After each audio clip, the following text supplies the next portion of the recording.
Hello everyone, welcome to Hindi voice. Munshi Premchand ji की कहानी बालक।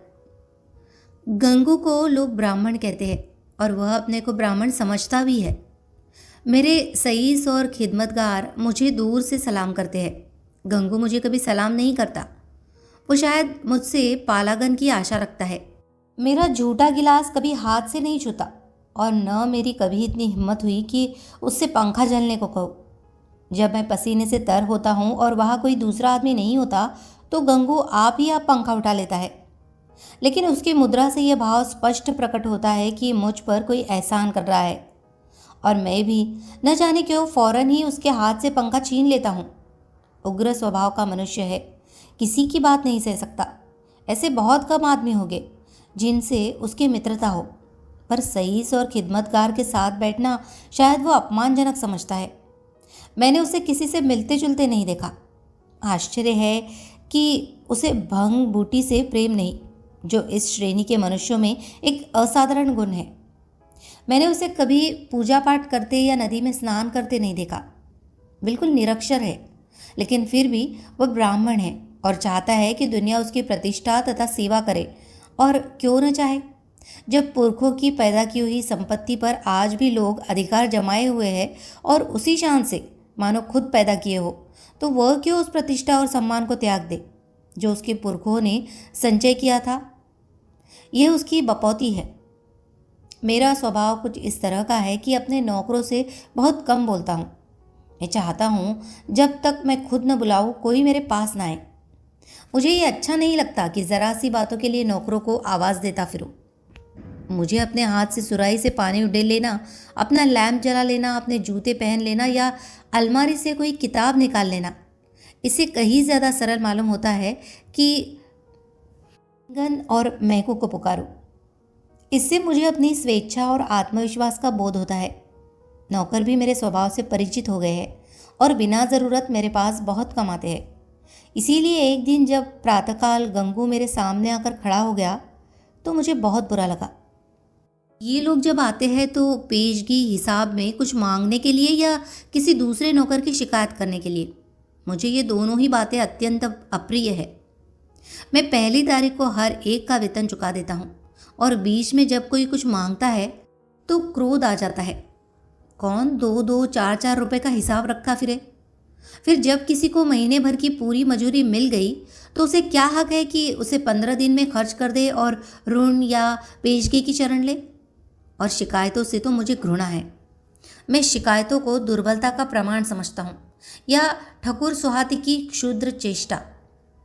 मैंने माथा सिकोड़ कर कहा, क्या बात है, मैंने तो तुम्हें बुलाया नहीं। गंगू के तीखे अभिमानी मुख पर आज कुछ ऐसी नम्रता, कुछ ऐसी याचना, कुछ ऐसा संकोच था कि मैं चकित हो गया। ऐसा जान पड़ा वो कुछ जवाब देना चाहता है मगर शब्द नहीं मिल रहे हैं। मैंने ज़रा नम्र होकर कहा, आखिर क्या बात है, कहते क्यों नहीं? तुम जानते हो ये मेरे टहलने का समय है, मुझे देर हो रही है।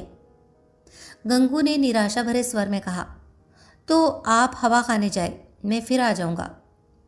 ये अवस्था और भी चिंताजनक थी। इस जल्दी में तो वह एक क्षण में अपना वृत्तांत कह सुनाएगा। वो जानता है कि मुझे ज़्यादा अवकाश नहीं है। दूसरे अवसर पर तो दुष्ट घंटों रोएगा। मेरे कुछ लिखने पढ़ने को तो वो शायद कुछ काम समझता हो, लेकिन विचार को, जो मेरे लिए सबसे कठिन साधना है, वह मेरे विश्राम का समय समझता है। वह उसी वक्त आकर मेरे सिर पर सवार हो जाएगा। मैंने निर्दयता के साथ कहा, क्या कुछ पेशगी मांगने आए हो? मैं पेशगी नहीं देता। जी नहीं सरकार, मैंने तो कभी पेशगी नहीं मांगी। तो क्या किसी की शिकायत करना चाहते हो? मुझे शिकायतों से घृणा है। जी नहीं सरकार, मैंने तो कभी किसी की शिकायत नहीं की। गंगू ने अपना दिल मजबूत किया। उसकी आकृति से स्पष्ट झलक रहा था मानो वो कोई छलांग मारने के लिए अपनी सारी शक्तियों को एकत्र कर रहा हो। और लड़खड़ाती हुई आवाज़ में बोला, मुझे आप छुट्टी दे दे, मैं आपकी नौकरी अब न कर सकूँगा। ये इस तरह का पहला प्रस्ताव था जो मेरे कानों में पड़ा। मेरे आत्माभिमान को चोट लगी। मैं जब अपने को मनुष्यता का पुतला समझता हूँ, अपने नौकरों को कभी कटु वचन नहीं कहता, अपने स्वामित्व को यथासाध्य म्यान में रखने की चेष्टा करता हूँ, तब मैं इस प्रस्ताव पर क्यों न विस्मित हो जाता। कठोर स्वर में बोला, क्यों, क्या शिकायत है? आपने तो हुजूर जैसा अच्छा स्वभाव पाया है वैसा क्या कोई पाएगा, लेकिन बात ऐसी आ पड़ी है कि अब मैं आपके यहाँ नहीं रह सकता। ऐसा न हो कि पीछे से कोई बात हो जाए तो आपकी बदनामी हो। मैं नहीं चाहता कि मेरी वजह से आपकी आबरू में भट्टा लगे। मेरे दिल में उलझन पैदा हुई, जिज्ञासा की अग्नि प्रचंड हो गई। आत्मसमर्पण के भाव से बरामदे में पड़ी हुई कुर्सी पर बैठकर बोला, तुम तो पहेलियां बुझवा रहे हो, साफ साफ क्यों नहीं कहते, क्या मामला है? गंगू ने बड़ी नम्रता से कहा, बात यह है कि वह स्त्री जो अभी विधवा आश्रम से निकाल दी गई है, वह गोमती देवी। वह चुप हो गया। मैंने अधीर होकर कहा, हाँ निकाल दी गई है, तो फिर तुम्हारी नौकरी से उससे क्या संबंध? गंगू ने जैसे अपने सिर का भारी बोझ जमीन पर पटक दिया। मैं उससे ब्याह करना चाहता हूँ बाबूजी। मैं विस्मय से उसका मुंह ताकने लगा। ये पुराने विचारों का पोंगा ब्राह्मण जिसे नई सभ्यता की हवा तक न लगी, उस उल्टा से विवाह करने जा रहा है, जिसे कोई भला आदमी अपने घर में कदम भी न रखने देगा। गोमती ने मोहल्ले के शांत वातावरण में थोड़ी सी हलचल पैदा कर दी। कई साल पहले वह विधवाश्रम में आई थी।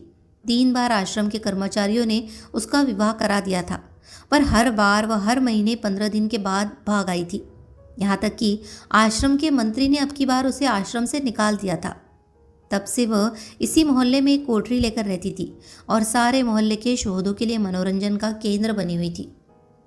मुझे गंगू की सरलता पर क्रोध भी आया और दया भी। इस गधे को सारी दुनिया में कोई स्त्री ही न मिलती थी जो इससे ब्याह करने जा रहा है। जब वह 3 बार पतियों के पास से भाग आई तो इसके पास कितने दिन रहेगी? कोई गार्ड का पूरा आदमी होता तो एक बात भी थी, शायद साल 6 महीने टिक जाती। ये तो निपट आग का अंधा है, 1 सप्ताह भी तो निभाना होगा। मैंने चेतावनी के भाव से पूछा, तुम्हें इस स्त्री की जीवन कथा मालूम है? गंगू ने आंखों देखी बात की तरह कहा, सब झूठ है सरकार, लोगों ने हक नाहक उसको बदनाम कर दिया है। क्या कहते हो? वह 3 बार अपने पतियों के पास से नहीं भाग गई? उन लोगों ने उसे निकाल दिया तो क्या करती? कैसे बुद्धू आदमी हो, कोई इतनी दूर से आकर विवाह करके ले जाता है, हजारों रुपए खर्च करता है, इसलिए कि औरत को निकाल दे? गंगू ने भावुकता से कहा, जहाँ प्रेम नहीं है हुजूर, वहाँ कोई स्त्री नहीं रह सकती। स्त्री केवल रोटी कपड़ा ही नहीं चाहती, कुछ प्रेम भी तो चाहती है। वे लोग समझते होंगे कि हमने एक विधवा से विवाह करके उसके ऊपर कोई बहुत बड़ा एहसान किया है। चाहते होंगे कि तन मन से वह उनकी हो जाए, लेकिन दूसरे को अपना बनाने के लिए पहले आप उसका बनना पड़ता है हुजूर। यह बात है। फिर उसे एक बीमारी भी है, उसे कोई भूत लगा हुआ है।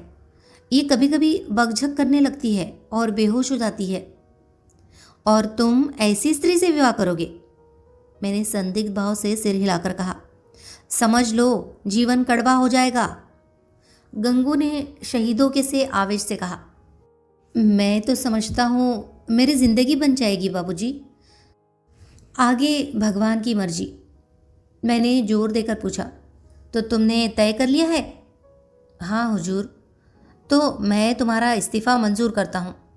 मैं निरर्थक रूढ़ियों और व्यर्थ के बंधनों का दास नहीं हूँ, लेकिन जो आदमी एक दुष्टा से विवाह करे उसे अपने यहाँ रखना वास्तव में जटिल समस्या थी। आए दिन टंटे बखेड़े होंगे, नई नई उलझनें पैदा होगी, कभी पुलिस दौड़ लेकर आएगी, कभी मुकदमे खड़े होंगे, संभव है चोरी की वारदातें भी हो। इस दलदल से दूर रहना ही अच्छा। गंगू क्षुधा पीड़ित प्राणी की भांति रोटी का टुकड़ा देखकर उसकी ओर लपक रहा है। रोटी झूठी है, सूखी हुई है, खाने योग्य नहीं है, इसकी उसे परवाह नहीं। उसको विचार बुद्धि से काम लेना कठिन था। मैंने उसे पृथक कर देने में ही अपनी कुशल समझी। 5 महीने गुजर गए। गंगू ने गोमती से विवाह कर लिया था और उसी मोहल्ले में एक खपरेल का मकान लेकर रहता था। वह अब चाट का खोचा लगाकर गुजर बसर करता था। मुझे जब कभी बाजार में मिल जाता तो मैं उसका क्षेम कुशल पूछता। मुझे उसके जीवन से विशेष अनुराग हो गया था। यह एक सामाजिक प्रश्न की परीक्षा थी, सामाजिक ही नहीं, मनोवैज्ञानिक भी। मैं देखना चाहता था इसका परिणाम क्या होता है। मैं तो गंगू को सदैव प्रसन्न मुख देखता। समृद्धि और निश्चिंतता के मुख पर जो एक तेज और स्वभाव में जो एक आत्मसम्मान पैदा हो जाता है, वो मुझे यहाँ प्रत्यक्ष दिखाई देता था। रुपये 20 आने की रोज़ की बिक्री हो जाती थी। इसमें लागत निकालकर 8-10 आने बच जाते थे। यही उसकी जीविका थी। किंतु इसमें किसी देवता का वरदान था, क्योंकि इस वर्ग के मनुष्यों में जो निर्लज्जता और विपन्नता पाई जाती है, इसका वहाँ चिन्ह तक न था। उसके मुख पर आत्मविकास और आनंद की झलक थी, जो चित्त की शांति से ही आ सकती है। एक दिन मैंने सुना कि गोमती गंगू के घर से भाग गई है। कह नहीं सकता क्यों। मुझे इस खबर से एक विचित्र आनंद हुआ। मुझे गंगू के संतुष्ट और सुखी जीवन पर एक प्रकार की ईर्ष्या होती थी। मैं उसके विषय में किसी अनिष्ट की, किसी घातक अनर्थ की, किसी लज्जास्पद घटना की प्रतीक्षा करता था। इस खबर से ईर्ष्या को सांत्वना मिली। आखिर वही बात हुई जिसका मुझे विश्वास था। आखिर बच्चा को अपनी अदूरदर्शिता का दंड भोगना पड़ा। अब देखे बच्चा कैसे मुंह दिखाता है। अब आंखें खुलेगी और मालूम होगा कि लोग जो उन्हें इस विवाह से रोक रहे थे, उनके कैसे शुभचिंतक थे। उस वक्त तो ऐसा मालूम होता था मानो आपको कोई दुर्लभ पदार्थ मिला जा रहा हो, मानो मुक्ति का द्वार खुल गया हो। लोगों ने कितना कहा कि यह स्त्री विश्वास के योग्य नहीं है, कितनों को दगा दे चुकी है, तुम्हारे साथ भी दगा करेगी, लेकिन इन कानों पर जू तक न रेंगी। अब मिले तो जरा उनका मिजाज पूछूं, कहूँ क्यों महाराज, देवी जी का यह वरदान पाकर प्रसन्न हुए या नहीं?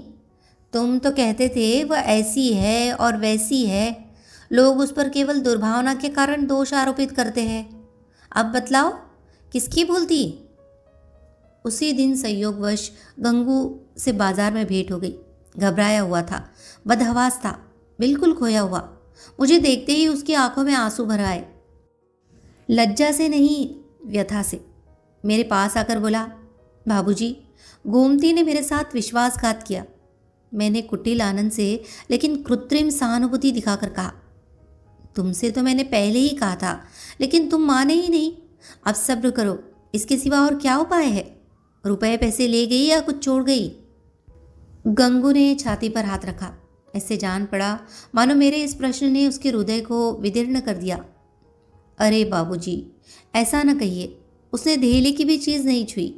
अपना जो कुछ था वो भी छोड़ गई। न जाने मुझ में क्या बुराई देखी।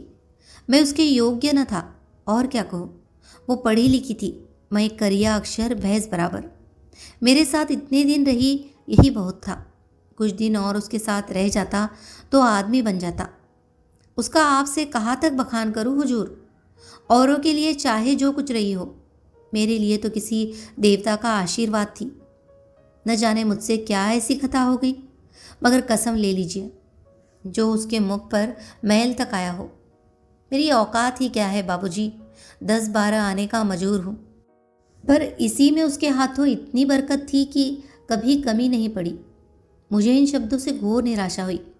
मैंने समझा था कि वह उसकी बेवफाई की कथा कहेगा और मैं उसकी अंधभक्ति पर कुछ सहानुभूति प्रकट करूंगा, मगर उस मूर्ख की आंखें अब तक नहीं खुली।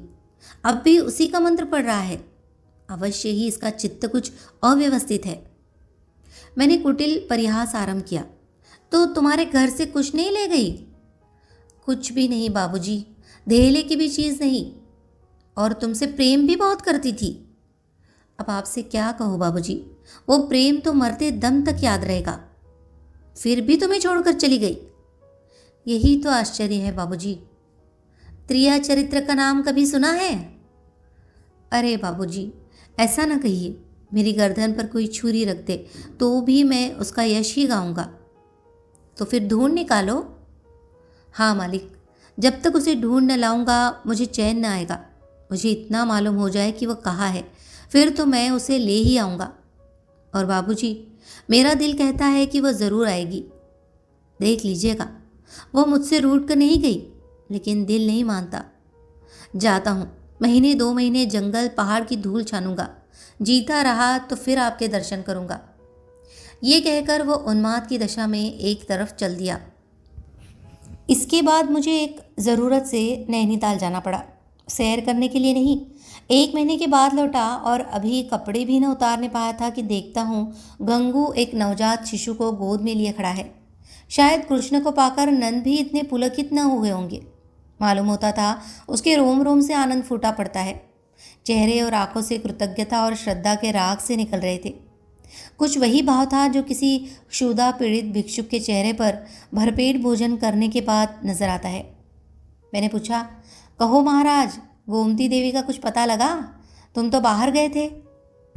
गंगू ने आपे में न समाते हुए जवाब दिया, हाँ बाबूजी, आपके आशीर्वाद से ढूंढ लाया। लखनऊ के जराने अस्पताल में मिली। यहाँ एक सहेली से कह गई थी कि अगर वो बहुत घबराए तो बतला देना। मैं सुनते ही लखनऊ भागा और उसे घसीट लाया। घाते में यह बच्चा भी मिल गया। उसने बच्चे को उठाकर मेरी तरफ बढ़ाया, मानो कोई खिलाड़ी तमगा पाकर दिखा रहा हो। मैंने उपहास के भाव से पूछा, अच्छा, ये लड़का भी मिल गया? शायद इसीलिए वो यहाँ से भागी थी। है तो तुम्हारा ही लड़का। मेरा काहे को है बाबूजी? आपका है, भगवान का है। तो लखनऊ में पैदा हुआ? हाँ बाबूजी, अभी तो कुल 1 महीने का है। तुम्हारे ब्याह हुए कितने दिन हुए? ये 7वां महीना जा रहा है। तो शादी के 6ठे महीने पैदा हुआ। और क्या बाबूजी, फिर भी तुम्हारा लड़का है? हाँ जी। कैसे बेसिर पैर की बातें कर रहे हो? मालूम नहीं वो मेरा आशय समझ रहा था या बन रहा था। उसी निष्कपट भाव से बोला, मरते मरते बची, बाबूजी नया जन्म हुआ। 3 दिन 3 रात छटपटाती रही। कुछ न पूछिए, मैंने अब ज़रा व्यंग भाव से कहा, लेकिन 6 महीने में लड़का होते आज ही सुना। ये चोट निशाने पर जा बैठी। मुस्कुराकर बोला, अच्छा वो बात, मुझे तो उसका ध्यान भी नहीं आया। इसी भय से तो गोमती भागी थी। मैंने कहा, गोमती, अगर तुम्हारा मन मुझसे नहीं मिलता तो तुम मुझे छोड़ दो। मैं अभी चला जाऊंगा और फिर कभी तुम्हारे पास ना आऊँगा। तुमको जब कुछ काम पड़े तो मुझे लिखना, मैं भरसक तुम्हारी मदद करूँगा। मुझे तुमसे कुछ मलाल नहीं है। मेरी आंखों में तुम अब भी उतनी ही भली हो। अब भी मैं तुम्हें उतना ही चाहता हूँ। नहीं, अब मैं तुम्हें और ज़्यादा चाहता हूँ। लेकिन अगर तुम्हारा मन मुझसे फिर नहीं गया है तो मेरे साथ चलो। गंगू जीते जी तुमसे बेवफाई नहीं करेगा। मैंने तुमसे इसलिए विवाह नहीं किया कि तुम देवी हो, बल्कि इसलिए कि मैं तुम्हें चाहता था और सोचता था कि तुम भी मुझे चाहती हो। ये बच्चा मेरा बच्चा है, मेरा अपना बच्चा है। मैंने एक बोया हुआ खेत लिया तो क्या उसकी फसल को इसलिए छोड़ दूंगा कि उसे किसी दूसरे ने बोया था? ये कहकर उसने ज़ोर से ठट्टा मारा। मैं कपड़े उतारना भूल गया। कह नहीं सकता क्यों मेरी आंखें सजल हो गई। न जाने वो कौन सी शक्ति थी जिसने मेरी मनोगत घृणा को दबाकर मेरे हाथों को बढ़ा दिया। मैंने उस निष्कलंक बालक को गोद में ले लिया और इतने प्यार से उसका चुंबन लिया कि शायद अपने बच्चों का भी न लिया होगा। गंगू बोला, बाबूजी, आप बड़े सज्जन हैं। मैं गोमती से बार बार आपका बखान किया करता हूँ। कहता हूँ, चल एक बार उनके दर्शन करा, लेकिन मारे इलाज के आती ही नहीं। मैं और सज्जन? अपनी सज्जनता का पर्दा आज मेरी आंखों से हटा। मैंने भक्ति से डूबे हुए स्वर में कहा, नहीं जी, मेरे जैसे कलुषित मनुष्य के पास वह क्या आएगी। चलो मैं उनके दर्शन करने चलता हूँ। तुम मुझे सज्जन समझते हो, मैं ऊपर से सज्जन हूँ पर दिल का कमीना हूँ। असली सज्जनता तुम में है और ये बालक वो फूल है जिससे तुम्हारी सज्जनता की महक निकल रही है। मैं बच्चे को छाती से लगाए हुए गंगू के साथ चला। कहानी अगर आपको पसंद आई हो तो प्लीज़ इसे लाइक करें, शेयर करें और कमेंट करें। और मुंशी प्रेमचंद जी की सभी कहानियों को सुनने के लिए हमारे चैनल को सब्सक्राइब करना ना भूलें। धन्यवाद।